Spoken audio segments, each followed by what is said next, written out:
Asia কাপে আরও এক ধাপ এগিয়ে যাওয়ার লক্ষ্যে সন্ধ্যায় শ্রীলঙ্কার মুখোমুখি হচ্ছে বাংলাদেশ। টস জিতলে টাইগারদের ফিল্ডিং নেয়ার পরামর্শ বিশ্লেষকদের। শিল্প গড়ে তোলার ক্ষেত্রে পরিবেশ রক্ষায় সর্বোচ্চ গুরুত্ব দেওয়ার আহ্বান প্রধানমন্ত্রীর। ১০০টি অর্থনৈতিক অঞ্চল গড়ে তোলার ঘোষণা। কুমিল্লায় ২ শিশুকে হত্যার ঘটনায় সৎ ভাই সহ ৩ জনকে আসামি করে মামলা, গ্রেফতার হয়নি কেউ। শাস্তির দাবিতে সহপাঠীদের বিক্ষোভ।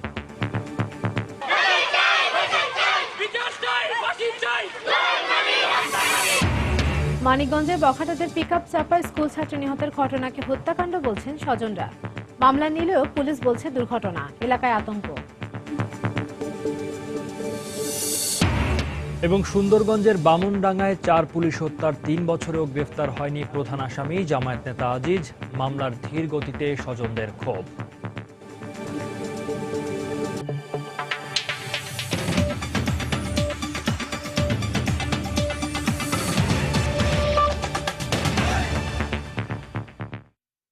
বাংলা সময় সঙ্গে আছি আমি ইশরাত জাহান এবং আমি সৌমিত্র শুভ্র। শুরুতে এশিয়া কাপের খবর। ফাইনালে খেলার স্বপ্ন টিকিয়ে রাখতে কিছুক্ষণের মধ্যে নিজেদের তৃতীয় ম্যাচে শ্রীলঙ্কার মুখোমুখি হবে বাংলাদেশ। শক্তিশালী বোলিং আক্রমণ থাকলেও ব্যাটিং নিয়ে দুশ্চিন্তায় দুদলই। তবে প্রত্যেক লঙ্কান বোলারকে নিয়েই আলাদা পরিকল্পনা আছে বাংলাদেশের, জানালেন টাইগার ব্যাটসম্যান সাব্বির রহমান। লঙ্কান অধিনায়ক লাসিথ মালিঙ্গা জানান, বাংলাদেশের বিপক্ষে ব্যাটিংয়ে আরও সাবধানী হয়ে খেলতে চায় তার দল। মিরপুরে সন্ধ্যা 7:30টায় শুরু হবে ম্যাচটি। এশিয়া কাপের ময়দানটা এ অঞ্চলের শ্রেষ্ঠত্ব প্রমাণের সঙ্গে মর্যাদারও। এই শ্রেষ্ঠত্বের লড়াইয়ের পথ চলায় কারো কারো আছে সমৃদ্ধ ইতিহাস। এশিয়া কাপে ভারতের সঙ্গে যৌথভাবে রেকর্ড 5 বার চ্যাম্পিয়ন হয়েছে শ্রীলঙ্কা। লঙ্কানদের প্রতাপ প্রমাণে এই একটি রেকর্ডই তো যথেষ্ট। তার উপর টি-20তে বাংলাদেশের সঙ্গে 4 বারের দেখায় শতভাগ জয়ের রেকর্ড আছে লঙ্কানদের। সঙ্গে আছে মালিঙ্গা, পেরেরা, হেরাত, সেনানায়কেদের নিয়ে গড়া বিশ্বমানের বোলিং লাইন আপ। তবে গেল ম্যাচে আরব আমিরাতের বিপক্ষে বাজে ব্যাটিং এর কারণে ব্যাটিং নিয়ে বাড়তি মনোযোগ লঙ্কান শিবিরে। আরব আমিরাতের বিপক্ষে আমাদের ব্যাটিংটা ভালো হয়নি, তবে আমাদের দলের তরুণ খেলোয়াড়দের ঘরোয়া ক্রিকেটে টি-20 খেলার অভিজ্ঞতা আছে। আশা করছি বাংলাদেশের বিপক্ষে ওরা ঘুরে দাঁড়াবে। যদিও বাংলাদেশে মুস্তাফিজের মতো দারুণ বোলার আছে। Mustafiz good asset for Bangladesh. অন্যদিকে এশিয়া কাপের ট্রফিটা যদিও টাইগারদের জেতা হয়নি একবারও, তবে বদলে যাওয়া বাংলাদেশ দলকে এখন সমীহ করে বিশ্বের বড় দলগুলো। কিন্তু মুস্তাফিজ, তাসকিন, আলামিনদের নিয়ে শক্তিশালী পেস বোলিং আক্রমণ হলেও দলের নির্ভরযোগ্য ব্যাটসম্যানদের ফর্মে না থাকাটা টাইগারদের চিন্তার যোগান দিচ্ছে। তাই মিরপুরের ইনডোরে ঐচ্ছিক অনুশীলনে সৌম্য সাব্বিরদের পাশাপাশি ব্যাট হাতে নামলেন আরাফাত সানি আর রনিরাও। তবে ছিলেন না মাশরাফি, সাকিব, রিয়াদ আর তাসকিন। যেহেতু বোলিং ডিপার্টমেন্ট আমাদের ভালো হচ্ছে, আমাদের ব্যাটিং ডিপার্টমেন্ট হচ্ছে না ভাবে, তো আমরা চেষ্টা করছি যে আমরা কিভাবে ওভারকাম করতে, আমরা 170 190 করার জন্য, যে বলার রিল্যাক্সে বোলিং করতে পারে। কে বল করছে বা কোন বলার বল করছে, এটুকু আমাদের প্ল্যান আছে যে আমরা বল টু বল খেলার জন্য আর কি যাবো আমরা। তো ওভারঅল টিম জেতাটা সবচেয়ে বড় বিষয়। লড়াইটা লাল সবুজ বনাম নীল হলুদ জার্সিধারীদের। অনেক ক্রিকেট বোদ্ধায় যাকে ডাকছেন মালিঙ্গার ইয়র্কার বনাম মুস্তাফিজের কাটার নামে। শেষ পর্যন্ত কার আলোয় আলোকিত হয় মিরপুরের মাঠ, তাই দেখার অপেক্ষায় সমর্থকরা। মাকসুম আলম খান, সময় সংবাদ, ঢাকা। এশিয়া কাপে মিরপুরের সবুজ পিচ থেকে বোলাররা বাড়তি সুবিধা পাচ্ছেন, এমনটাই মন্তব্য করলেন দেশের সাবেক ক্রিকেটাররা। তাই আজ শ্রীলঙ্কার বিপক্ষে টস জিতলে টাইগারদের ফিল্ডিং এর সিদ্ধান্ত নেওয়ার পরামর্শ দেন তারা। তবে এমন উইকেটে খেলে ভারতে অনুষ্ঠেয় আসন্ন ওয়ার্ল্ড টি-20-র প্রস্তুতিটা কতটুকু সারতে পারবে মাশরাফিরা, তা নিয়ে সন্দিহান ক্রিকেট বিশ্লেষকরা। টি-20 ক্রিকেটের নাম শুনলেই চোখে ভেসে ওঠে 4 ছক্কার ফুলঝুরিতে সাজানো খেলা। তবে এবারের টি-20 ফরম্যাটের এশিয়া কাপে নেই তার লেশ মাত্র। লো স্কোরিং ম্যাচগুলোতে 130 থেকে 140 রানকেই ফাইটিং স্কোর মানছে দলগুলো। ক্রিকেট বিশ্লেষকদের মতে মিরপুরের পিচ বোলিং সহায়ক হয় রান পাচ্ছে না ব্যাটসম্যানরা। তাই শ্রীলঙ্কার বিপক্ষে ম্যাচে টস ভাগ্যে জয় পাওয়াটাকেই প্রাধান্য দিচ্ছেন দেশের সাবেক ক্রিকেটাররা। এই উইকেটে শুরুতে বোলিং করে লঙ্কানদের কম রানে বেঁধে ফেলা সম্ভব বলেও বিশ্বাস তাদের। টসে যারা জিতবে তাদের ফিল্ডিং নেয়ার প্রবণতাটাই থাকবে। আমার ধারণা যে বাংলাদেশ দল যেহেতু অলরেডি 2টো ম্যাচ খেলেছে, খেলার যেই এক্সপিরিয়েন্সটা হয়েছে এখানে 2টো ম্যাচে, সেটা ওদের কাজে লাগবে। উইকেটের যে ঘাস আছে, যে বাউন্স আছে, এটা ফাস্ট বোলারের জন্য খুবই সহায়ক এবং ব্যাটসম্যানদের জন্য খুবই কষ্টকর। ফাস্ট ব্যাটিং যদি করে থাকে তাহলে 140-এর উপরে রান করতে পারলে যে কোনো দলকে আটকানো সম্ভব। টি-20 ফরম্যাটের এশিয়া কাপের এ আসরকে দেখা হচ্ছে আসন্ন ওয়ার্ল্ড টি-20-র প্রস্তুতি হিসেবে।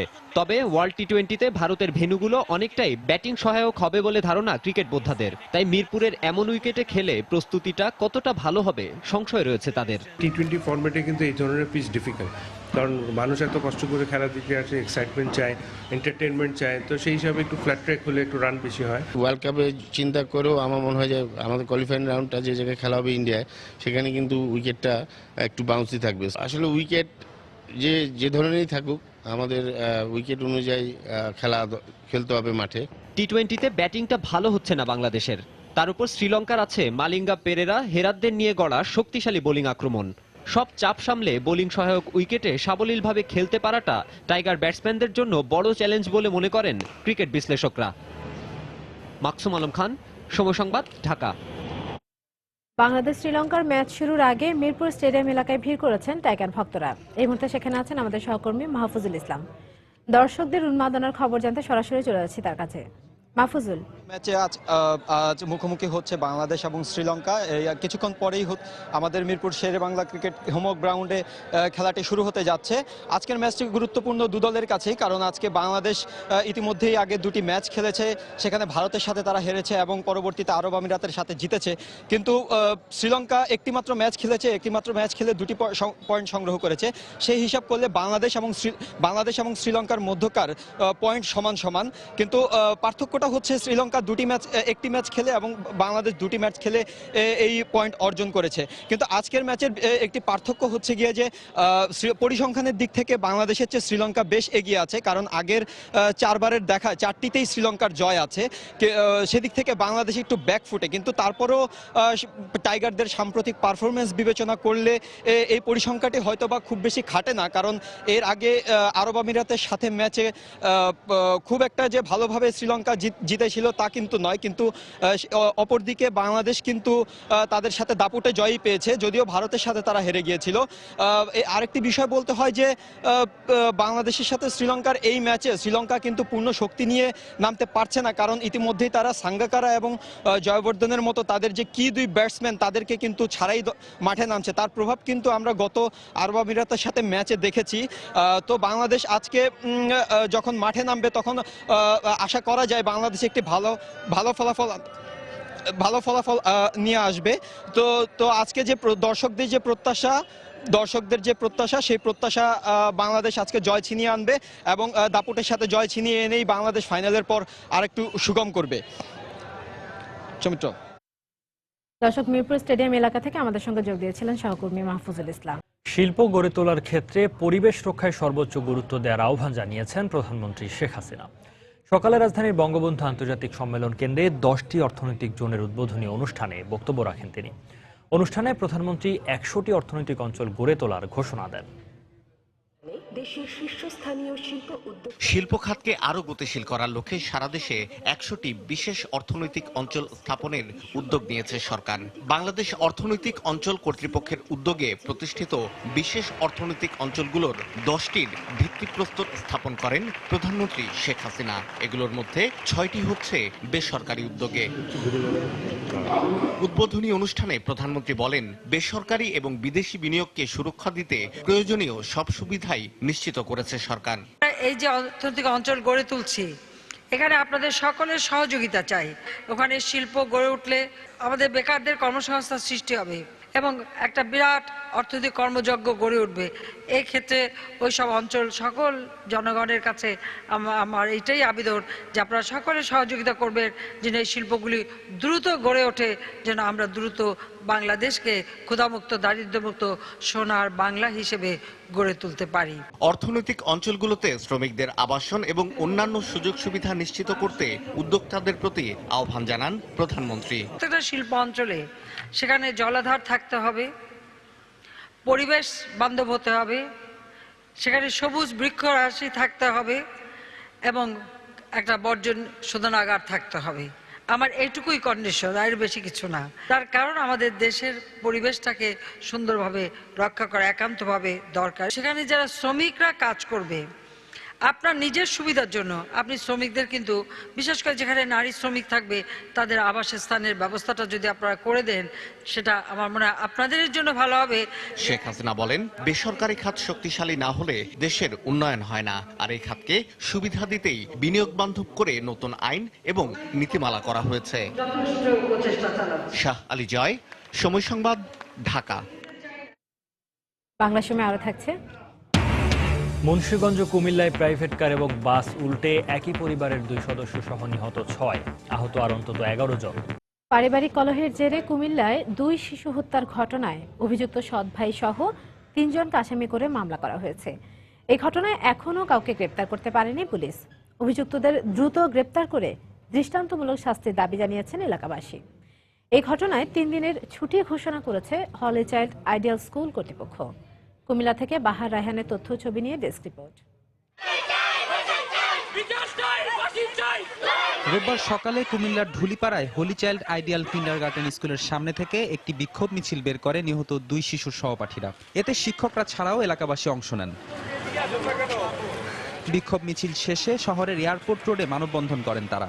ঘণ্টাব্যাপী চলা এই কর্মসূচিতে নির্মম হত্যাকাণ্ডের সঙ্গে জড়িতদের দ্রুত আইনের আওতায় আনার দাবি জানানো হয়। হত্যার বিচার হোক, সুষ্ঠুভাবে বিচার হোক, যেই মাসে তাকে যত দ্রুত সম্ভব ধরে আনা হোক। আমরা আশা করি যে সরকার এবং প্রশাসন এই নৃশংস হত্যাকাণ্ডের দ্রুত আইনের আওতায় আনে সুষ্ঠু বিচার করবেন।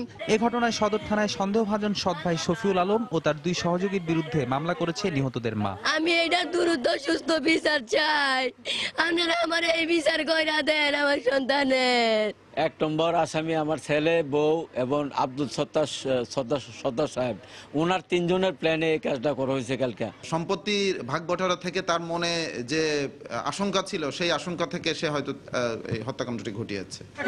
এদিকে ভুক্তভোগী পরিবারকে জেলা প্রশাসনের পক্ষ থেকে অর্থ সহায়তা দেওয়া হয়েছে। এই ঘটনার পেছনে যারা জড়িত আছে তাদেরকে খোঁজার জন্য বিভিন্ন টিম বের হয়ে গিয়েছে এবং ডিসি স্যারের নলেজে আমরা তাৎক্ষণিক দিচ্ছি। সদস্য সরকারের সবসময় নলেজে আছে, তারই ধারাবাহিকতা আজকে আবার আমরা এখানে আসছি। ওইদিকে পোস্টমর্টম চলছে।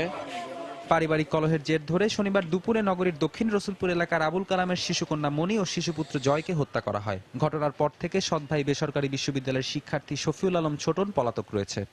সময় সংবাদ, কুমিল্লা। গাইবান্ধার সুন্দরগঞ্জের বামনডাঙ্গায় 4 পুলিশ সদস্যকে নির্মমভাবে পিটিয়ে হত্যার 3 বছর পার হলেও প্রধান আসামি জামায়াত নেতা ঘোড়ামারা আজিজকে গ্রেফতার করতে পারেনি পুলিশ। মামলায় ধীর গতিতে ক্ষুব্ধ নিহত পুলিশ সদস্যদের স্বজনরা। তবে রাষ্ট্রপক্ষের কৌঁসুলি বলছেন মামলাটি বিচারিক আদালতে স্থানান্তরের অপেক্ষায় রয়েছেন। গাইবান্ধার হেদায়েতুল ইসলাম বাবুর প্রতিবেদন।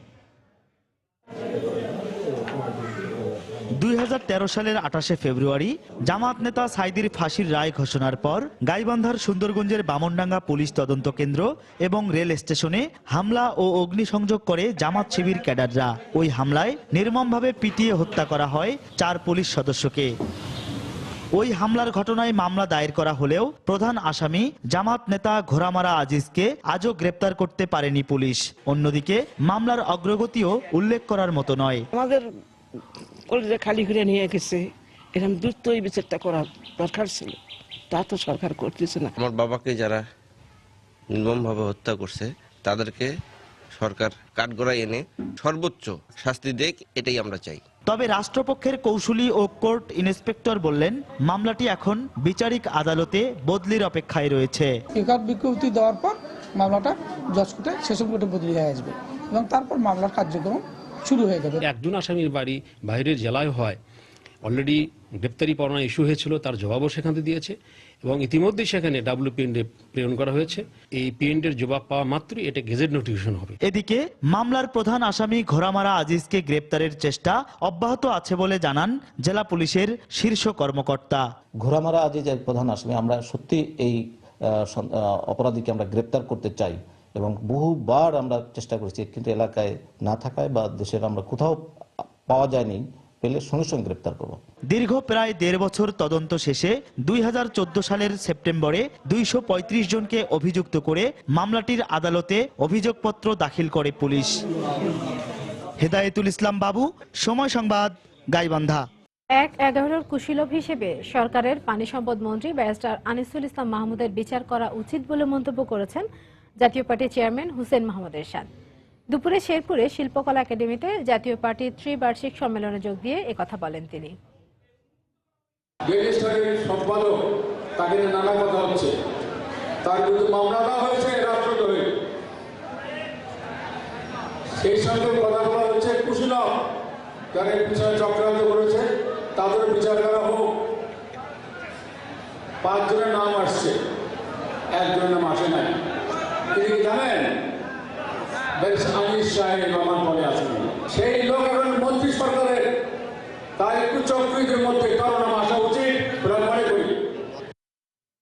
মানিকগঞ্জের ঘিওরে বখাটেদের পিকআপ চাপায় নবম শ্রেণীর এক ছাত্রী নিহতের ঘটনায় এখনও কাউকে গ্রেফতার করতে পারেনি পুলিশ। এ অবস্থায় মেয়েদের স্কুলে যাওয়া নিয়ে আতঙ্কিত অভিভাবকরা। এদিকে স্বজন ও এলাকাবাসীর দাবি এটি হত্যাকাণ্ড, তবে মামলা নিলেও পুলিশ বলছে এটি দুর্ঘটনা। মানিকগঞ্জ প্রতিনিধি ইউসুফ আলীর পাঠানো তথ্য ছবি নিয়ে ডেস্ক রিপোর্ট। স্বজনদের অভিযোগ, কয়েক মাস ধরে ঘিওর উপজেলার কেল্লাই মনসুর উদ্দিন বহুমুখী উচ্চ বিদ্যালয়ের নবম শ্রেণীর ছাত্রী তাম্মি আক্তারকে উত্ত্যক্ত করে আসছিল স্থানীয় বখাটে রাব্বি। গত 25 ফেব্রুয়ারি স্কুল থেকে ফেরার পথে একটি পিকআপে করে তাকে জোরপূর্বক তুলে নেওয়ার চেষ্টা করে রাব্বি ও তার সহযোগীরা।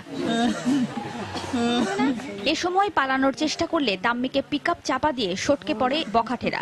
আহত তাম্মিকে উদ্ধার করে প্রথমে স্থানীয় হাসপাতালে, পরে ঢাকা মেডিকেল কলেজ হাসপাতালে ভর্তি করে স্থানীয়রা।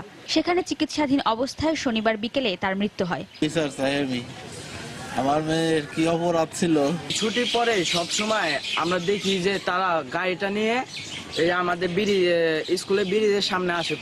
আমরা প্রতিদিন স্কুল থেকে আসতাম, এসে আমাদের এরকম প্রতিদিন ডিস্টার্ব করতো। এই ঘটনায় কেউ আইনের আওতায় না আসায় সন্তানদের নিয়ে আতঙ্কিত হয়ে পড়েছেন অভিভাবকরা।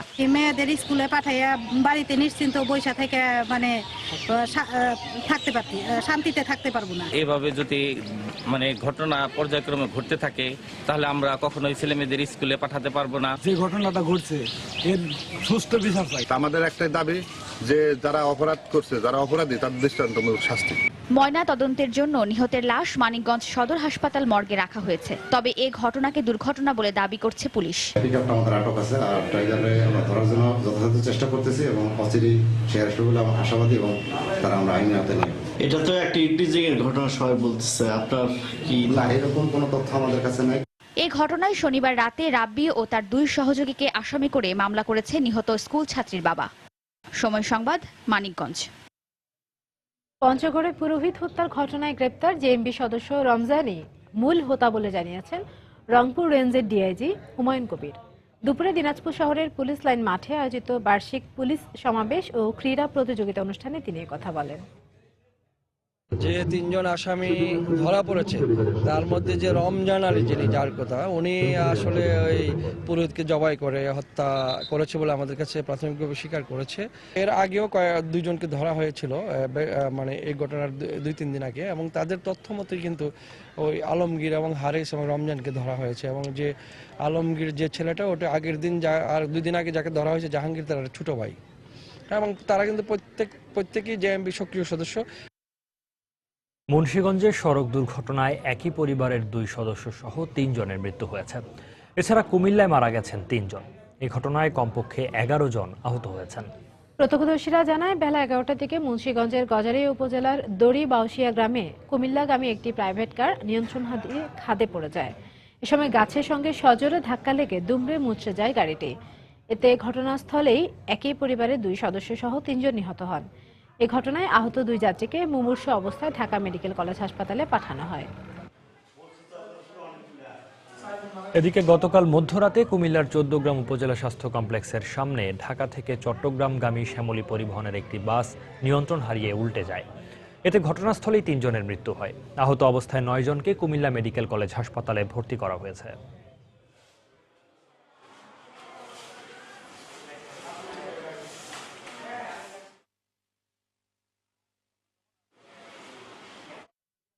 বরিশালে নির্মাণাধীন পেট্রোল পাম্পের ছাদ ধসে 10 জন আহত হয়েছেন। এছাড়া চট্টগ্রামে দেয়াল চাপা পড়ে আহত হয়েছে আরও 4 শিশু। দুপুরে বরিশালের আগৈলঝরা উপজেলার বাইপাস সড়ক এলাকার একটি পেট্রোল পাম্পের ছাদ ঢালাইয়ের কাজ করছিলেন অন্তত 30 জন শ্রমিক। এক পর্যায়ে নির্মাণাধীন ছাদ ধসে পড়লে আহত হন 10 জন। এদের মধ্যে একজনের অবস্থা আশঙ্কাজনক বলে জানিয়েছেন চিকিৎসক।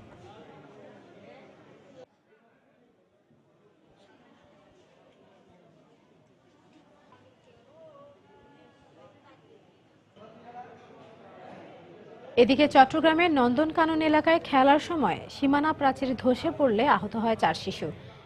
এ সময় এলাকাবাসী তাদের উদ্ধার করে। পরে গুরুতর অবস্থায় 3 জনকে চট্টগ্রাম মেডিকেল কলেজ হাসপাতালে ভর্তি করা হয়। বাংলার সময়ে আরও থাকছে। ময়মনসিংহে এক গৃহবধূকে শ্বাসরোধে হত্যার অভিযোগ। অভিযুক্ত স্বামী সহ শ্বশুর শাশুড়ি আটক। হত্যা না আত্মহত্যা খতিয়ে দেখছে পুলিশ। চট্টগ্রাম বন্দরে সুতার আড়ালে 5 কোটি টাকা মূল্যের সিগারেট আমদানির ঘটনার রহস্য উদ্ঘাটনে আমদানিকারক প্রতিষ্ঠান এফআরসি নিট কম্পোজিটের 2 শীর্ষ কর্মকর্তাকে দ্রুত গ্রেফতার করা হবে বলে জানিয়েছে পুলিশ। দুপুরে সিএমপি বন্দর জোনের সহকারী কমিশনার জাহিদুল ইসলাম সময় সংবাদকে এ তথ্য জানান। এর আগে সকালে তদন্তের জন্য মামলার নথি বন্দর থানা পুলিশের উপপরিদর্শক শরীফুজ্জামান ভূঁইয়ার কাছে হস্তান্তর করা হয়। গত 25 ফেব্রুয়ারি সুতা আমদানির আড়ালে হো চি মিন নামে একটি জাহাজে করে প্রায় 5 কোটি টাকা মূল্যের সিগারেট আমদানি করা হয়। এই ঘটনায় আমদানিকারক প্রতিষ্ঠান এফআরসি নিট কম্পোজিটের 2 জন এবং 4 শিপিং ব্যবসায়ীর বিরুদ্ধে মামলা করে। এই মামলায় সাকি শিপিং এর ব্যবস্থাপনা পরিচালক সহ 4 জনকে গ্রেফতারের পর কারাগারে পাঠানো হয়।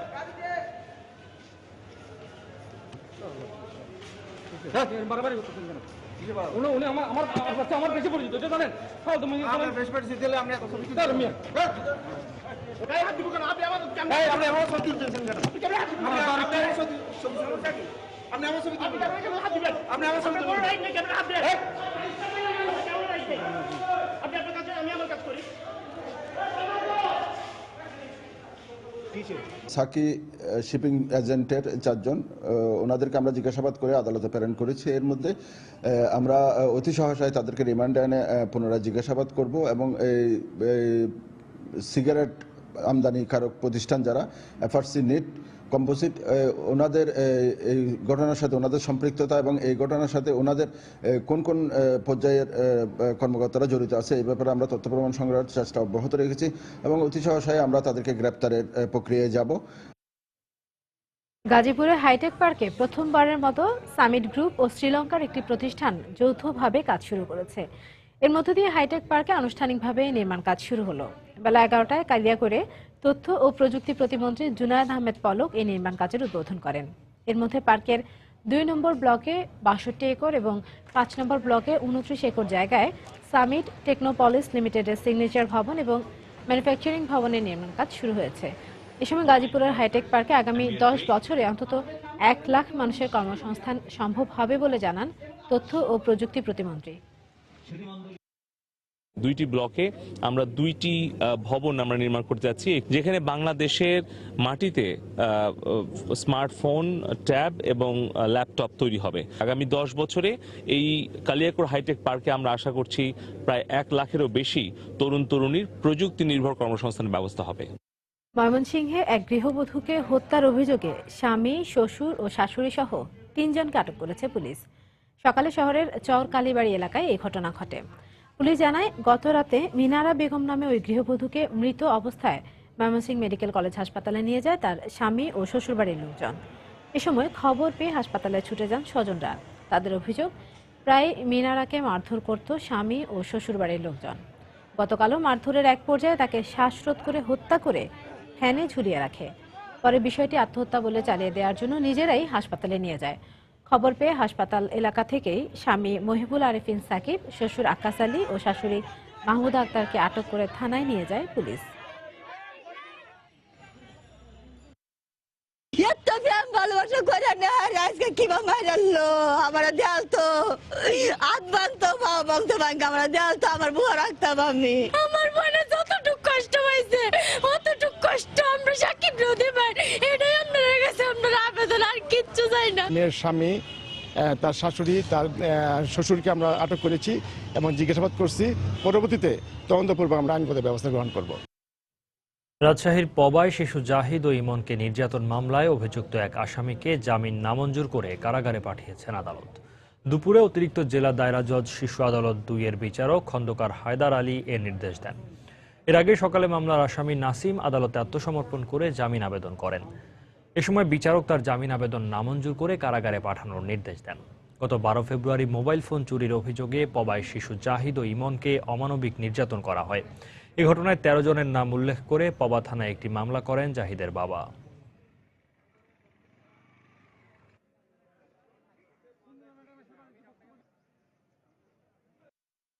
পালে মানে হাঁটতে পারছি না, এখানে আসিছি খুব কষ্ট করে।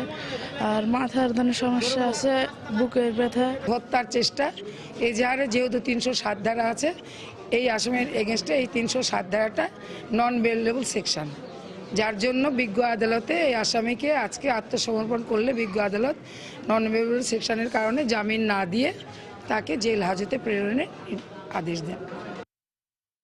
নাটোরে পরকীয়ার জেরে নিহত জনাব আলীর লাশ উদ্ধার করেছে পুলিশ। এ ঘটনায় জড়িত সন্দেহে একজনকে আটক করা হয়েছে। পুলিশ জানায় সিংড়া উপজেলার সোহাগগাড়ি এলাকার আলীর সঙ্গে একই এলাকার রিতার পরকীয়া সম্পর্ক ছিল। শুক্রবার আলী নিখোঁজ হলে তার পরিবারের অভিযোগের ভিত্তিতে গতকাল রিতাকে আটক করে পুলিশ। পরে জিজ্ঞাসাবাদের এক পর্যায়ে আলীকে হত্যা করে চলন বিলে গুম করার কথা স্বীকার করে সে। দীর্ঘ সময় চেষ্টার পর সকালে চলন বিলের একটি ডোবা থেকে আলীর লাশ উদ্ধার করে পুলিশ। আরও দুজন নতুন পরকীয়া সহযোগী, তাদের সহযোগিতায় জনাবলীকে রিতা নামে এই মেয়েটি শ্বাসরোধ করে হত্যা করে। এর সঙ্গে সম্পৃক্ত আরও দুজন আসামি, তাদেরকে আমরা গ্রেপ্তারের অব্যাহত চেষ্টা করছি। পঞ্চগড়ে পুরোহিত হত্যার প্রতিবাদে রংপুরে মানববন্ধন করেছেন সনাতন ধর্মাবলম্বীরা। দুপুরে নগরীর 0 পয়েন্ট এলাকার কাছারি বাজারে ঘণ্টাব্যাপী এ কর্মসূচি পালন করা হয়। এতে ব্যানার ফেস্টুন সহ গৌরীয় মঠের বিভাগীয় নেতাকর্মীরা অংশ নেন। এ সময় বক্তারা মন্দিরের পুরোহিত হত্যায় জড়িতদের দ্রুত গ্রেফতার করে দৃষ্টান্তমূলক শাস্তির দাবি জানান। পরে বিভাগীয় কমিশনার ও ডিআইজি বরাবর স্মারকলিপি দেওয়া হয়।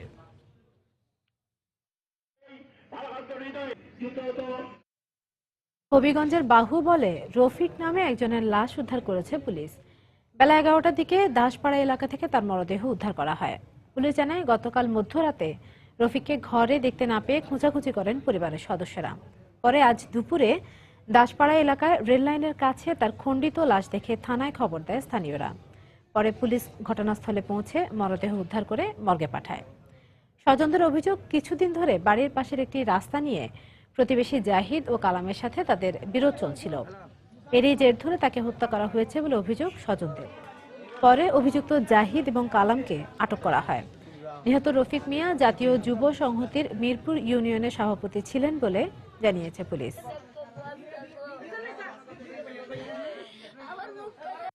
রাত 1টার দিকে খবর পাই যে রফিককে খুঁজে পাওয়া যেতেছে না।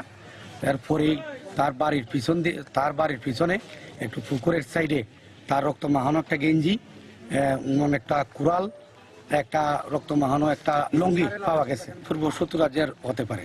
যে রাত্রে ঘটনা আমরা খুঁজে বের করার চেষ্টা করতেছি। লাশ পাওয়া গেছে রেললাইনে, খুবই হয়তো মারছে ওর বাড়ির পাশে গর্তের কাছে। কুড়িগ্রামে জেলা ছাত্র শিবিরের সভাপতি শহীদুল ইসলামকে গ্রেফতার করেছে পুলিশ। ভোররাতে গাড়িয়ালপাড়া এলাকা থেকে তাকে গ্রেফতার করা হয়। পুলিশ জানায় শহরের আদর্শ ছাত্রাবাসে শিবির নেতা শহীদুল ইসলাম অবস্থান করছে এমন সংবাদের ভিত্তিতে সেখানে অভিযান চালানো হয়। এ সময় নাশকতামূলক কর্মকাণ্ডে জড়িত থাকার অভিযোগে তাকে আটক করা হয়। পরে পুলিশের ওপর হামলা সহ 2টি মামলায় গ্রেফতার দেখিয়ে তাকে আদালতে সোপর্দ করা হয়। রাজশাহী বিশ্ববিদ্যালয়ের 21শে গ্রন্থমেলার শেষ দিনেও ছিল দর্শনার্থীদের ভিড়। সকাল থেকে মেলায় আসেন সব বয়সী পাঠক। বেলা বাড়ার সাথে সাথে স্টলগুলোতে বাড়তে থাকে ভিড়। জনপ্রিয় লেখকদের পাশাপাশি নবীন লেখকদের বইও ভালো বিক্রি হয়েছে বলে জানিয়েছেন বিক্রেতারা। মেলার শেষ দিনে আশানুরূপ বই বিক্রি হওয়ায় সন্তোষ প্রকাশ করেছেন তারা। গত শুক্রবার 3 দিন ব্যাপী এই মেলার আয়োজন করে পাঠক ফোরাম।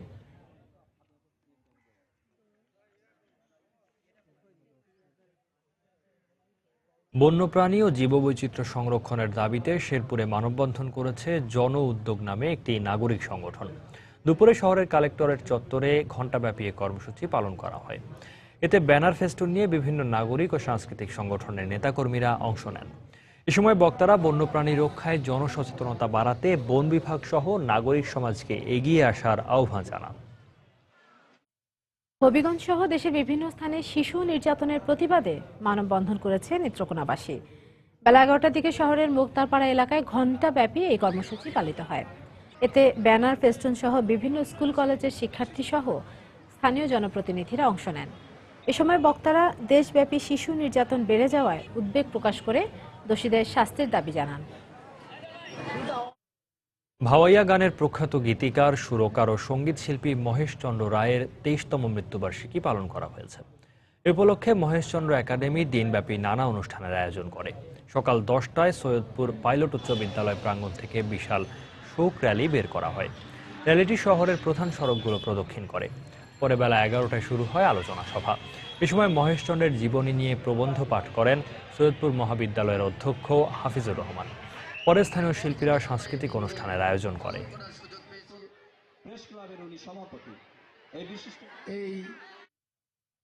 নীলফামারী সৈয়দপুরে উৎপাদিত পোশাক সহ বিভিন্ন শিল্পের মালামাল এখন পার্শ্ববর্তী দেশ ভারত ছাড়াও যাচ্ছে বিভিন্ন দেশে। এতে ক্রমেই ক্ষুদ্র ও মাঝারি শিল্প খাতে যেমন বিস্তার ঘটেছে, তেমনি সৃষ্টি হচ্ছে ব্যাপক কর্মসংস্থানেরও।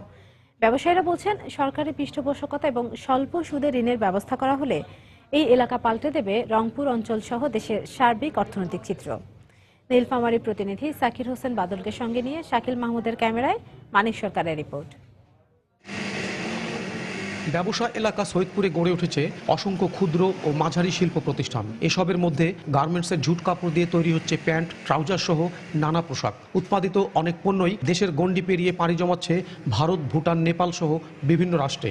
আর এসব প্রতিষ্ঠানে কাজ করে জীবিকা নির্বাহ করছেন কয়েক হাজার পরিবার। বিভিন্ন ডিজাইনের প্যান্ট আসে, সেই প্যান্টগুলো আমাদের প্রতি স্টাইলে চেঞ্জ করতে হয়। এই কাজ করে মোটামুটি আমরা সংসারে অনেকটা উন্নতি হইতেছে। আমাদের সদস্য হলো 500, তার মধ্যে আমরা মাত্র 92 জন ঋণ পাইছি। আরও অনেক সদস্য ঋণের আওতার বাইরে আছে। তারা পাইলে তারাও অনেক কর্মসংস্থানের সৃষ্টি করতে পারতো এবং আমরা এই যে রপ্তানি করতেছি, এই রপ্তানি আরও বৃদ্ধি করা যাইত। এছাড়াও গরু ও মহিষের শিং ও হাড় এবং নারিকেলের মালাই দিয়ে তৈরি হচ্ছে রকমারি বোতাম, যা বিদেশে রপ্তানি করা হচ্ছে। ব্যবসায়ী নেতারা বলছেন, সরকারি পৃষ্ঠপোষকতা এবং স্বল্প সুদে ঋণের ব্যবস্থা করা হলে সৈয়দপুরের মাধ্যমে পাল্টে যাবে রংপুর অঞ্চলের অর্থনৈতিক চিত্র। 12%, 16% সুদ দিয়ে, কিন্তু অ্যাকচুয়ালি আমাদের দেশে এই ক্ষুদ্র শিল্প কখনোই টিকে থাকবে না এই কম্পিটিটিভ বাজারেও। আমরা চাই সৈয়দপুরকে সরকার আলাদাভাবে এর একটা দৃষ্টি রাখুক, তাহলে কিন্তু আমরা এটা সমৃদ্ধ করতে পারবো। সৈয়দপুর শহরে বিভিন্ন ধরনের প্রায় 400 গার্মেন্টস ও হাড় শিল্প সহ প্রায় 1000 ক্ষুদ্র ও মাঝারি শিল্প প্রতিষ্ঠানে কর্মরত রয়েছেন প্রায় 70,000 শ্রমিক। মানিক সরকার, সময় সংবাদ, সৈয়দপুর, নীলফামারী। বাংলা সময়ের শীর্ষ সংবাদগুলো জানিয়ে দিচ্ছি আরেকবার। এশিয়া কাপে আরও এক ধাপ এগিয়ে যাওয়ার লক্ষ্যে সন্ধ্যায় শ্রীলঙ্কার মুখোমুখি হচ্ছে বাংলাদেশ। টস জিতলে টাইগারদের ফিল্ডিং নেয়ার পরামর্শ বিশ্লেষকদের। শিল্প গড়ে তোলার ক্ষেত্রে পরিবেশ রক্ষায় সর্বোচ্চ গুরুত্ব দেওয়ার আহ্বান প্রধানমন্ত্রীর। 100টি অর্থনৈতিক অঞ্চল গড়ে তোলার ঘোষণা। কুমিল্লায় 2 শিশুকে হত্যার ঘটনায় সৎ ভাই সহ 3 জনকে আসামি করে মামলা। গ্রেপ্তার হয়নি কেউ। শাস্তির দাবিতে সহপাঠীদের বিক্ষোভ।